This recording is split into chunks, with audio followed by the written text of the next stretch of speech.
ચલો વિદ્યાર્થી મિત્રો, એકાઉન્ટ વિષયની અંદર ભાગ 1નું પ્રકરણ નંબર 2ની હવે શરૂઆત કરીએ. ચેપ્ટરનું નામ છે ભાગીદારી પેઢીના વાર્ષિક હિસાબો. આ ચેપ્ટરમાંથી એફ વિભાગમાં માત્ર 11 માર્કનો દાખલો પૂછાય છે. વાર્ષિક હિસાબ એટલે શું?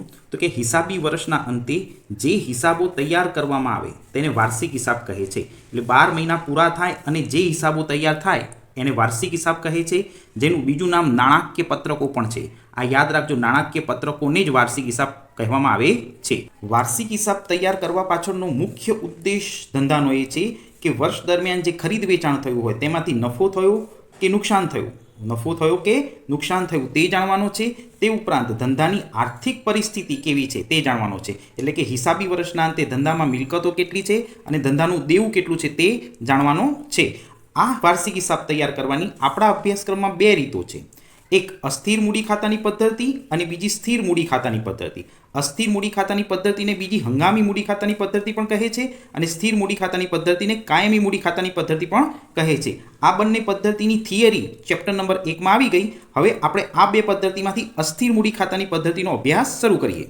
અસ્થિર મૂડી ખાતાની પદ્ધતિ મુજબ જો તમારે વાર્ષિક હિસાબો તૈયાર કરવા હોય તો કયા કયા ખાતા તૈયાર કરવાની જરૂર પડે છે?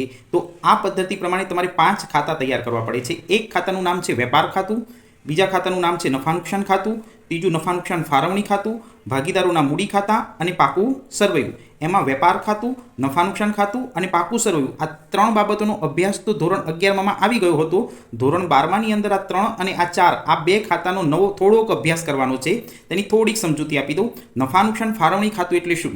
તો હિસાબી વર્ષના અંતે ધંધામાં જે નફો કે નુકસાન થયું હોય, નફો કે નુકસાન થયું હોય તે ભાગીદારો વચ્ચે વહેંચવા માટે જે ખાતું તૈયાર કરવામાં આવે તેને નફા નુકસાન ફાળવણી ખાતું કહે છે. તે ઉપરાંત ભાગીદારોના મૂડી ખાતા શા માટે તૈયાર કરવામાં આવે છે? તો વર્ષ દરમિયાન ભાગીદાર નવી મૂડી લાવ્યા હોય અથવા મૂડી લઈ ગયા હોય, ઉપાડ કર્યો હોય, મૂડીનું વ્યાજ, ઉપાડનું વ્યાજ આ બધી બાબતોને નોંધવા માટે ભાગીદારોના મૂડી ખાતા તૈયાર કરવામાં આવે છે. ચલો, જે વિદ્યાર્થી મિત્રોએ ધોરણ 11માં વેપાર ખાતું, નફા નુકસાન ખાતું અને પાકું સરવૈયું તૈયાર ન કર્યું હોય તેના માટે સંપૂર્ણ થિયરી સાથે સ્ટેપ શરૂ કરું છું. જો ધ્યાનથી વેપાર ખાતાની સમજૂતી શરૂ કરું છું. તો વેપાર ખાતામાં કઈ એન્ટ્રીઓની અસર થાય એના માટે અમારી 3 લાઈન ધ્યાનથી સમજજો. વેપાર ખાતામાં માલને લગતા ખાતા અને માલને ખરીદી પાછળ કરવામાં આવતા ખર્ચ નોંધાય છે. એટલે વેપારી જે ચીજ વસ્તુનો વેપાર કરતો હોય ને તેને લગતા ખાતા અને તે ખરીદવા પાછળ જે ખર્ચ થયો હોય ને તેની નોંધ થાય છે. તે ઉપરાંત કારખાના કે ફેક્ટરી શબ્દ, જો દાખલામાં કારખાના કે ફેક્ટરી શબ્દ આપ્યો હોય તો તેને લગતા કોઈ પણ ખર્ચ હોય તો તે ખર્ચ વેપાર ખાતામાં નોંધવામાં આવે છે. આ 3 સ્ટેપ યાદ રાખવાના. માલને લગતા ખાતા, ખરીદીને લગતા ખર્ચ અને કારખાનાને લગતા ખર્ચ નોંધાય છે. ચલો, સૌ પ્રથમ માલને લગતા ખાતાઓના નામ અને તેની અસર સમજીએ. તો અહીંયા આગળ મેં 7 સ્ટેપ લખ્યા છે. આ 7 સ્ટેપ વેપાર ખાતાને લગતા છે. એમાં પહેલું ખાતું છે શરૂઆતના સ્ટોકનું ખાતું. જો કાચા સરવૈયામાં શરૂનો સ્ટોક આપ્યો હોય તો તે વેપાર ખાતાની ઉધાર બાજુ લખવો. ખરીદી આપી હોય તો ખરીદી વેપાર ખાતાની ઉધાર બાજુ લખવી. ખરીદ પરત ખાતું, તો પહેલાં ખરીદ પરત ખાતાનું બીજું નામ યાદ રાખો, માલ પરત ઉધાર. માલ પરત ઉધાર એટલે જ ખરીદ પરત ખાતું. હવે એની અસર કેવી રીતે યાદ રાખવાની? તો કે વેપાર ખાતાની ઉધાર બાજુ ખરીદીમાંથી બાદ કરો. અસર ખાતાની ઉધાર બાજુ જવાનું અને ખરીદીમાંથી બાદ કરવાનું. ત્યાર પછી વેચાણ ખાતું. વેચાણ ખાતું વેપાર ખાતાની જમા બાજુ લખાય, આવક તરીકે લખાય. અને વેચાણ પરત ખાતું, વેચાણ પરત ખાતાનું બીજું નામ છે માલ પરત જમા. માલ પરત જમા એટલે જ વેચાણ પરત ખાતું અને એની અસર યાદ રાખવાની. વેપાર ખાતાની જમા બાજુ વેચાણમાંથી બાદ થાય. છઠ્ઠું સ્ટેપ ભંગાર માલનું વેચાણ. એકલું ભંગારનું વેચાણ શબ્દ નથી, ભંગાર માલનું વેચાણ. જો દાખલામાં આપેલું હોય તો તેની અસર વેપાર ખાતાની જમા બાજુ આપવાની અને છેલ્લે આખર માલનો સ્ટોક એ વેપાર ખાતાની જમા બાજુ નોંધવાનો. ખાતાની ઉધાર બાજુ આવતા ખરીદીના ખર્ચા એટલે જ સીધા ખર્ચા. વેપારી જે ચીજ વસ્તુનો વેપાર કરે છે તે ચીજ વસ્તુ બજારમાંથી ખરીદવા માટે જે ખર્ચ થાય તેને ખરીદીના ખર્ચ કે સીધા ખર્ચ કહે છે. આ બધા જ ખર્ચા વેપાર ખાતાની ઉધાર બાજુ જ આવે. તો દરેકનો આન્સર તો એક સરખો જ છે, વેપાર ખાતાની ઉધાર બાજુ, વેપાર ખાતાની ઉધાર બાજુ. પણ બેટા તમારે નામ યાદ રાખવા પડે કયો ખર્ચ વેપાર ખાતાની ઉધાર બાજુ આવે. જો નફા નુકસાન ખાતાનો કોઈ ખર્ચ વેપાર ખાતામાં લખાઈ ગયો અથવા વેપાર ખાતાનો ખર્ચ નફા નુકસાન ખાતામાં લખાઈ ગયો તો તમારો કાચો નફો ખોટો પડશે. એટલે અહીં પહેલેથી સ્ટેપ શરૂ કરું છું. મજૂરી એ ખરીદીને લગતો ખર્ચ છે એટલે વેપાર ખાતાની ઉધાર બાજુ આવશે. આવક માલ ગાડા ભાડું, એનું બીજું નામ છે ખરીદ માલ ગાડા ભાડું અથવા તો લારી ભાડું.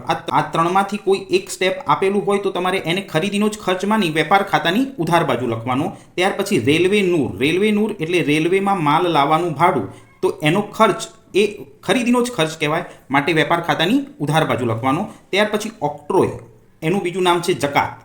કસ્ટમ ડ્યુટી એટલે આયાત જકાત, વિદેશમાંથી માલ લાવો અથવા તો દેશમાં એક રાજ્યમાંથી બીજા રાજ્યમાં લઈ જાઓ ને જે જકાત ભરવી પડે તે ખરીદીનો જ ખર્ચ છે, માટે વેપાર ખાતાની ઉધાર બાજુ. ત્યાર પછી ડેમરેજ.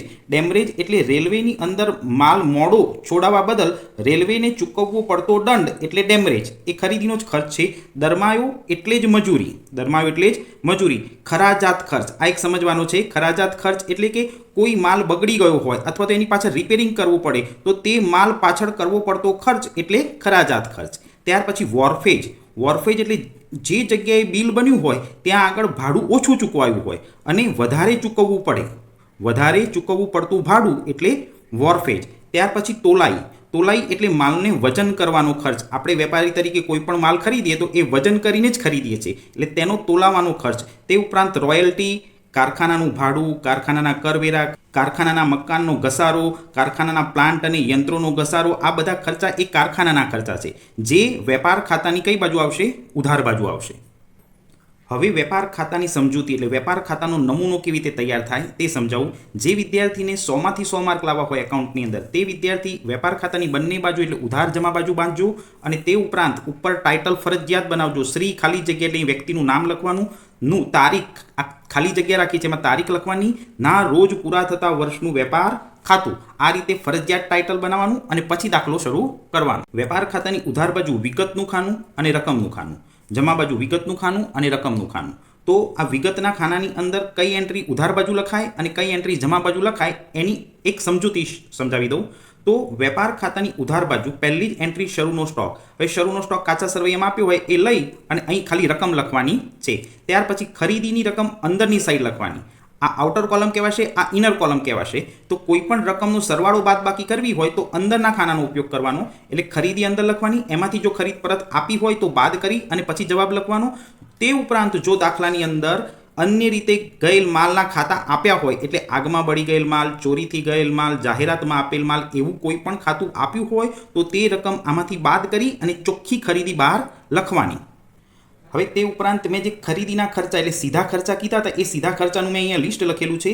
પરીક્ષામાં દાખલામાં આ બધા ખર્ચા એક સાથે ના પૂછાય, આમાંથી કોઈ 2 કે 3 પૂછાય અથવા 1 કે 2 જ પૂછાય. તો તે ખર્ચ જો આપ્યો હોય તો વેપાર ખાતાની ઉધાર બાજુ લખવો પડે, જેમ કે મજૂરી, આવક માલ ગાડા ભાડું, ખરીદ માલ ગાડા ભાડું, લારી ભાડું, રેલવેનું, ઓક્ટ્રોય, કસ્ટમ ડ્યુટી, ડેમરેજ, દરમાયો, ખરાજાત, આ બધા ખર્ચ મેં જે સમજાયા તે લખવાના. તે ઉપરાંત કારખાનાના ખર્ચ પણ અહીંયા આગળ ઉધાર બાજુ જ લખવાના.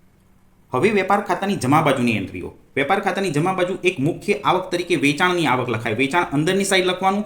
જો દાખલામાં વેચાણ પરત આપેલું હોય તો તે બાદ કરી અને ચોખ્ખું વેચાણ બહાર લખવાનું. સેકન્ડ નંબરની એન્ટ્રી ભંગાર માલનું વેચાણ. જો દાખલામાં આપેલું હોય તો રકમ લખવાની, ના આપ્યું હોય તો નહીં લખવાની. આ ભાગ્યે જ કોઈ દાખલામાં આપે છે ભંગાર માલનું વેચાણ. અને છેલ્લું સ્ટેપ આખરનો સ્ટોક, ડાયરેક્ટ એન્ટ્રી બહાર લખવાની. આ રીતે વેપાર ખાતાની જમા બાજુ અને વેપાર ખાતાની ઉધાર બાજુ કઈ એન્ટ્રીઓ આવે તેની મેં આ નમૂનામાં સમજૂતી આપી. વેપાર ખાતાનો આ નમૂનો સમજાયા પછી હવે આના પછીનું સ્ટેપ આવશે નફા નુકસાન ખાતું. નફા નુકસાન ખાતામાં કઈ એન્ટ્રી આવશે તે હું તમને આગળના વિડીયોમાં શીખવાડીશ.